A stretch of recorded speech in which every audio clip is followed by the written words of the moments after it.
I'm Liz Binks, Children's Marketing and Publicity Manager at Simon & Schuster Publishers. So I manage the campaigns for our YA authors, including Meg Bullitzer, Gail Foreman and Claire Furness. And there is no such thing as a typical day in my job.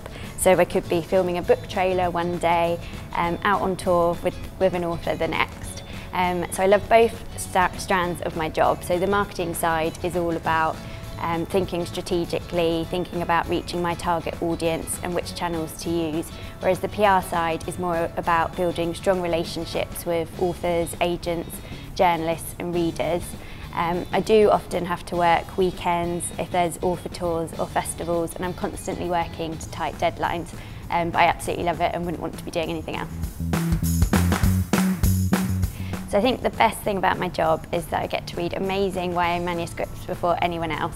For example, the new Gail Foreman, I Was Here, made all my friends jealous because I got to read it before them. And also when we get to read new manuscripts, we often get to help out in the pitches, which is really exciting. We're sometimes told that we only have one night to read the book and the next day we're putting together a marketing and PR plan. I really enjoy that side.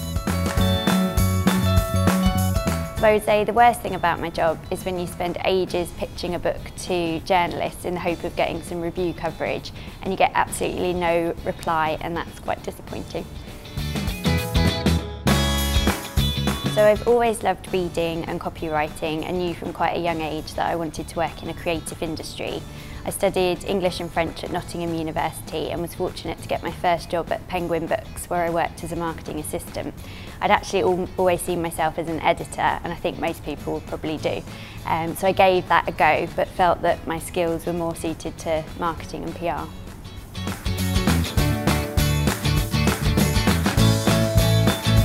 Well, I wish when I'd started that I'd had a guidebook to marketing terminology, as there are so many strange acronyms like BOG OFF, which means buy one get one free, and WIP, which is a work in progress meeting, that were completely alien and foreign to me, and I felt very silly having to ask what they meant. I'm particularly proud of the book trailer I created for Becca Fitzpatrick's latest novel, Black Ice, which is a YA psychological thriller. I had to liaise closely with Australia, Canada and the US to create an asset that could be used in all territories. But the most difficult thing was filming a winter scene in the midst of summer, because the book's actually set in the Grand Teton Mountains of Wyoming. But fortunately, being England, we had a very grey, dismal day and a brilliant camera crew who were able to add some fantastic special effects, so it was all fine. And it was brilliant because I got to help edit the trailer, direct the shoot and also cast the characters. And the actual 2-minute trailer has now had over 37,500 views in the UK alone. And then to help expand the reach of the campaign, I adapted the trailer for use in cinemas nationwide, where it was played in front of teen thriller movie The Maze Runner. This resulted in strong PR coverage, including an article that noted the campaign as a first for a YA title. Well, I think Philip Pullman sums it up perfectly when he says that after nourishment, shelter and companionship, stories are the things we need most in the world.